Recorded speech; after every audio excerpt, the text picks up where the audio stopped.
इस वीडियो में आज हम रेंज फंक्शन के बारे में पढ़ेंगे। रेंज फंक्शन एक ऐसा फंक्शन है पाइथन में जो कि एक सीक्वेंस जनरेट करने के लिए इस्तेमाल होता है, यानी कि एक तरतीब को आपके सामने लेके आता है नंबर्स की, और इसका फिर हम इस्तेमाल करते हैं अपनी फॉर लूप में। मिसाल के तौर पे रेंज फंक्शन को लिखने का तरीका ये होता है, जैसे मैं यहाँ पे लिखूंगा रेंज और इसके अंदर मैं एक वैल्यू पास कर रहा हूं जो कि है 5। तो ऐसा करने से क्या होगा कि जब ये रेंज फंक्शन काम करेगा तो ये मुझे ये रिजल्ट्स देगा, जिसमें मेरे पास एक ऐसा सीक्वेंस जनरेट हो रहा है जो कि जीरो से शुरू हो रहा है। उसके बाद एक ऐसी तरतीब आ रही है, जीरो से शुरू हो रही है, 0 1 2 3 4, और जिसमें 5 शामिल नहीं है। ये चीज़ आपने गौर से देखनी है। इसी तरह आप ये देखिए कि अगर मैं रेंज फंक्शन के अंदर एक वैल्यू पास करता हूं जो कि है 10, तो ऐसा करने से रेंज फंक्शन मुझे क्या सीक्वेंस देगा, नंबर्स की क्या तरतीब मुझे हासिल होगी। जीरो से अगर हम स्टार्ट करें तो ये हमें जीरो से लेकर 9 तक का एक सीक्वेंस बना के देता है, जिसके ऊपर फॉर लूप काम करती है। तो जिसमें आपने एक चीज नोट की कि अगर आप इसको वैसे काउंट करें तो आपको टोटल नंबर्स यहाँ पे 10 नजर आएंगे। जैसे अगर मैं यहाँ से काउंट करूं, जीरो को अगर मैं शामिल करूं, 1 2 3 4 5 6 7 8 9 10, तो टोटल नंबर्स हमारे पास ये 10 ही है। लेकिन चूंकि ये जीरो से शुरू हो रहा है सीक्वेंस, तो ये 9 पे खत्म हो रहा है, जिसमें 10 शामिल नहीं है। तो ये तो है रेंज का एक सिंपल सा इस्तेमाल। इसके अलावा रेंज फंक्शन को इस तरह से भी इस्तेमाल किया जा सकता है, जैसा कि अगर मैं यहाँ पे लिखता हूँ रेंज 1,5। अब इसमें मैं जो रेंज बता रहा हूँ, मेरी जो रेंज यहाँ पे बनेगी वो शुरू कहाँ से होगी। अब वो जीरो से शुरू नहीं होगी, अब वो शुरू होगी 1 से, क्योंकि यहाँ पे मैंने बाकायदा मेंशन कर दिया है, बता दिया है कि मेरी रेंज 1 से शुरू होगी, और फिर 1,2,3,4। अब आप देखिए 1 2 3 4, और उसके बाद जो मेरे पास आखिरी वैल्यू नजर आ रही है 5, ये इसमें शामिल नहीं होगा। यानी मेरे पास जो इसमें सीक्वेंस आएगा वो आएगा 1 2 3 4। तो एक बात आपने याद रखनी है कि रेंज फंक्शन के कॉमा के बाद जो अगली वैल्यू होती है वो हमारे सीक्वेंस में शामिल नहीं होती। एक और मिसाल ले लेते हैं। ऐसा कि अगर मैं आपसे कहूं कि रेंज 4,8, इसका क्या आंसर आएगा। तो जैसे कि इसमें बताया गया है कि स्टार्टिंग वैल्यू हमारी 4 होगी, उसके बाद 5, फिर 6, फिर 7, और 7 पे आके हम रुक जाएंगे क्योंकि अगली वैल्यू हमारे पास 8 आ रही है। तो ये सीक्वेंस हमारा बनेगा इस केस में। तो चूंकि अब हमें रेंज फंक्शन का सही तरीके से समझ में आ चुका है, आइए अब हम देखते हैं कि इसको हम फॉर लूप में कैसे इस्तेमाल करते हैं। जैसा कि हम इससे पहले पढ़ चुके हैं कि फॉर लूप एक सीक्वेंस के ऊपर काम करती है। तो इस केस में हम सीक्वेंस यहाँ पे ना स्ट्रिंग ले रहे हैं, ना ही कोई लिस्ट ले रहे हैं, बल्कि यहाँ पे हम रेंज फंक्शन की मदद से एक यहाँ पे हम सीक्वेंस बनाएंगे।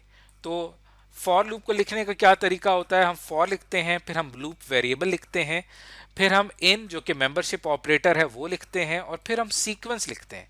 लेकिन इस बार हम सीक्वेंस का नाम लिखने की बजाय रेंज फंक्शन का इस्तेमाल कर रहे हैं। ये जो रेंज फंक्शन है ये हमारे लिए इस केस में, जैसे रेंज 5 लिखा है, तो ये एक सीक्वेंस जनरेट करेगा जिसकी शक्ल हमारे पास कुछ इस तरह से होगी, जिसके अंदर टोटल 5 वैल्यूज आपके सामने आ रही हैं। अब ये जो 5 वैल्यूज आपको यहाँ पे नजर आ रही हैं, ये 5 वैल्यूज का सीक्वेंस जनरेट हो चुका है। अब फॉर लूप इसके ऊपर ऑपरेट करेगी, और इस सीक्वेंस का एक एक एलिमेंट आई के अंदर स्टोर होगा हर आइट्रेशन में। अब जब ये फॉर लूप चलेगी तो इसकी जो पहली आइट्रेशन होगी यहाँ पे, तो इसको मैं लिख देता हूँ। फर्स्ट आइट्रेशन में क्या होगा कि आई की वैल्यू जो हमारे पास सीक्वेंस का पहला एलिमेंट है जो कि है 0, तो आई के अंदर 0 स्टोर होगा, और फिर हम आई की वैल्यू को यहाँ पे प्रिंट करवा देंगे। तो आइए इसको हम करके देखते हैं। जैसे यहाँ पे मैं क्लिक करूंगा रन पाइथन फाइल के ऊपर, अब आप देखिए आई की वैल्यू पहली आइट्रेशन में 0 प्रिंट होती है। उसके बाद जो सेकेंड आइट्रेशन होगी उसमें अगली आइट्रेशन में जो सीक्वेंस का अगला एलिमेंट है यानी कि 1, वो इसके अंदर स्टोर होगा, और फिर आपने देखा कि 1 प्रिंट हो गया। फिर नेक्स्ट आइट्रेशन में आई की वैल्यू 2 हो जाएगी, और फिर 2 प्रिंट हो जाएगा। इसी तरह अगली आइट्रेशन में 3, फिर 3 प्रिंट होगा और फिर आखिरी आइट्रेशन में आई की वैल्यू 4 हुई और 4 प्रिंट हो गया और यहाँ पे आके हमारी लूप खत्म हो गई। तो ये हमारे पास इस तरह से फॉर लूप काम करती है। अब आप देखिए कि अगर मैं यहाँ पे रेंज की वैल्यू चेंज करके 10 कर देता हूँ तो इस केस में जो हमारा सीक्वेंस जनरेट होगा वो उस शक्ल का होगा 7, 8, 9 और आई की वैल्यू बारी बारी ये तमाम वैल्यूज आई में स्टोर होंगी और आई की वैल्यू को हम इस स्टेटमेंट की मदद से प्रिंट करवाते जाएंगे। आइए इसको रन करते हैं। अब आप देखिए 0 से लेकर 9 तक सारी वैल्यूज प्रिंट हो गई। अब यहां पे मैंने जो आपको यहां पे दूसरी मिसाल दी थी रेंज 1,5। अब इस केस में जो सीक्वेंस जनरेट हो रहा है, अब आप देखिएगा कि उसी हवाले से ही उसी तरह वैल्यूज प्रिंट होंगी। तो ये हम करके देख लेते हैं। यहां पे मैं रेंज को सेट कर देता हूं 1,5। तो इस केस में जो हमारा यहाँ पे सीक्वेंस जनरेट होगा जैसे कि हमने बात की थी वो 1 से स्टार्ट होगा, ,2, ,3, ,4 और 5 इसमें शामिल नहीं है। ये बात आपने याद रखनी है। तो हर आइट्रेशन में आई की वैल्यू स्टोर होगी यहाँ पे 1, उसके बाद आई की वैल्यू 2 स्टोर होगी, फिर 3 और 4। आइए इसको करके देखते हैं। जैसे यहाँ पे मैं रन करूंगा अब आप देखिए आई की वैल्यू पहले 1 प्रिंट हुई, फिर 2, फिर 3, फिर 4। और एग्जांपल देख लेते हैं। जिस तरह हमने यहाँ पे 4,8 की बात की थी, तो इस केस में जो हमारा सीक्वेंस जनरेट होगा वो स्टार्ट 4 से होगा लेकिन उसमें 8 शामिल नहीं होगा। 4, 5, 6, 7 लेकिन इसमें 8 बिल्कुल भी शामिल नहीं है। अब इस केस में अगर हम इसको रन करके देखते हैं, अब आप देख सकते हैं कि हमारा यहाँ पे पहले 4 प्रिंट हुआ, फिर 5, फिर 6 और फिर 7 और 8 प्रिंट नहीं हुआ। तो इस तरह से एक रेंज फंक्शन काम करता है फॉर लूप के अंदर और इसकी मदद से हम ये डिसाइड कर पाते हैं कि हमारी लूप ने कितनी दफ़ा चलना है, क्योंकि इसी रेंज की जो वैल्यू होती है इसके अंदर जो नंबर ऑफ एलिमेंट्स होते हैं इस सीक्वेंस के अंदर वो इस बात का फैसला करते हैं कि इस लूप ने कितनी दफ़ा चलना है। ऐसे मिसाल के तौर पे यहाँ पे मैं प्रिंट आई करवाने की बजाय हेलो वर्ड प्रिंट करवाता हूँ।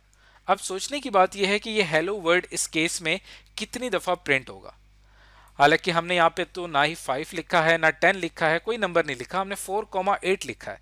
इस केस में हेलो वर्ड कितनी दफ़ा प्रिंट होगा तो ये डिपेंड करता है कि इस रेंज का जो फंक्शन हमारे पास यहाँ पे सीक्वेंस जनरेट कर रहा है इसकी लेंथ कितनी है। इसकी लेंथ 4 है तो हेलो वर्ड 4 दफ़ा प्रिंट होगा। आइए इसको करके देखते हैं। तब आपने देखा कि हेलो वर्ड 4 दफ़ा प्रिंट हुआ।